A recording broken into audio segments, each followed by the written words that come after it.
Hi, this is Pankaj. I am representing Group 1. Our project is design and implementation of ring oscillator based PUF in FPGA.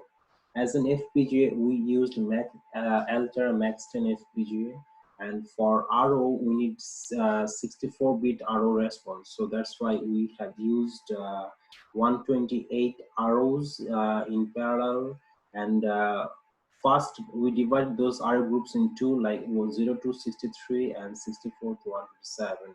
And we pass 0 to 63 in marks 1 and the rest of them in marks 2. After that, the marks sends selects the arrow pairs, and the counter counts up to a certain value. And after that, we compare those values and send the response to the RAM. In this fashion, we took like Walt 64 response and collected those values in the RAM. And in this fashion, we get the 64-bit R response.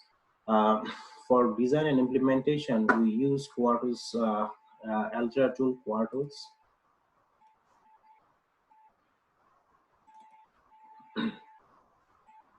Okay, as we said that we need ROs, so this is the RO implementation of RO.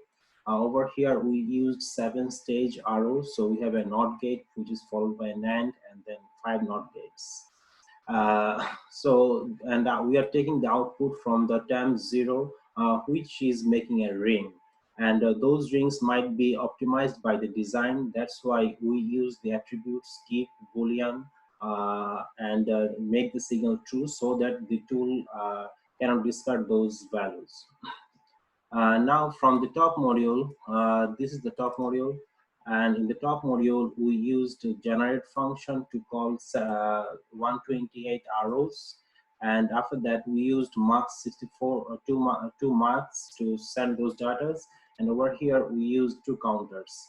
Those counters are getting the internal signal from the ring oscillators. So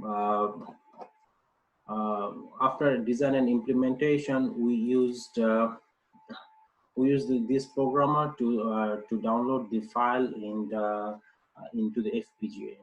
So okay.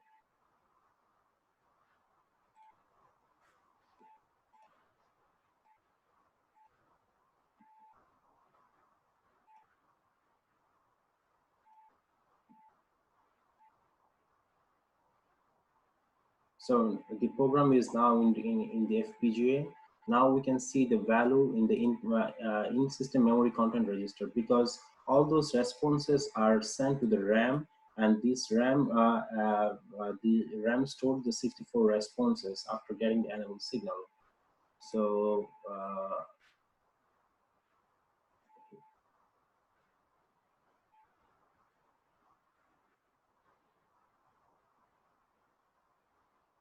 it takes a little time.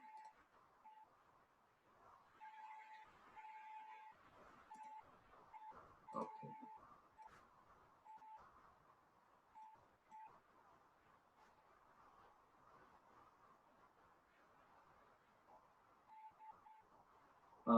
Besides, we can see the chip planner.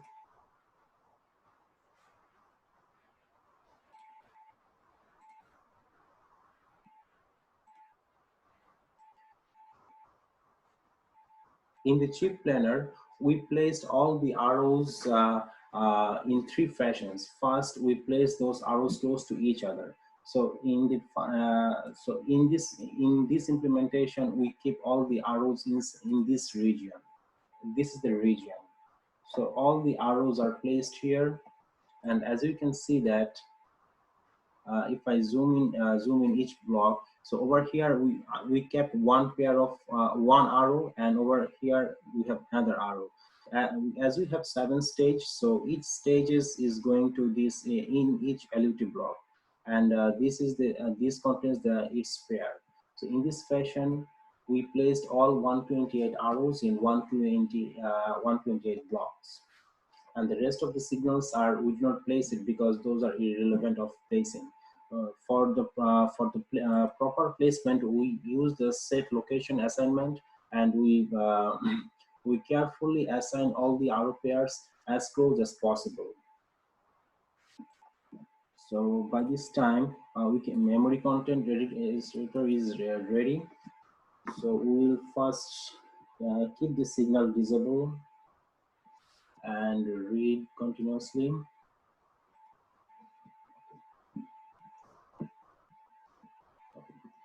So this is the response point. We have response 00. This is the fast response. Now we can change the response from the input.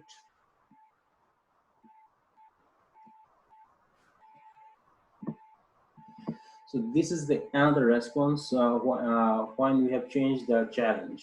So in this fashion, we can change another challenge. We can see observe another challenge. This is the output for the another challenge. As you can see that the content of in-system memory register is changes by some bits. Those reflects that when we change the challenge, the response changes accordingly. uh, this is the overall implementation, and for the placement, this is the implementation where we just keep the all arrows together. Now we also did some placements for random distribution, and also did the placement for far distribution. Far distribution means keeping the arrow pair as far as possible. So for those reasons, to do so, we have two other QSF file. This QSF file is for distribution. So over here we can see that those set location assignment. This assignment is placing one pair 0 to 63 ring oscillators in one location of FPGA, and the rest and those location assignment place them in another part of the FPGA. That's how we are maintaining the longest distance in between them. And in the same fashion, we collect all those data. Uh, that's all from this project. Thank you.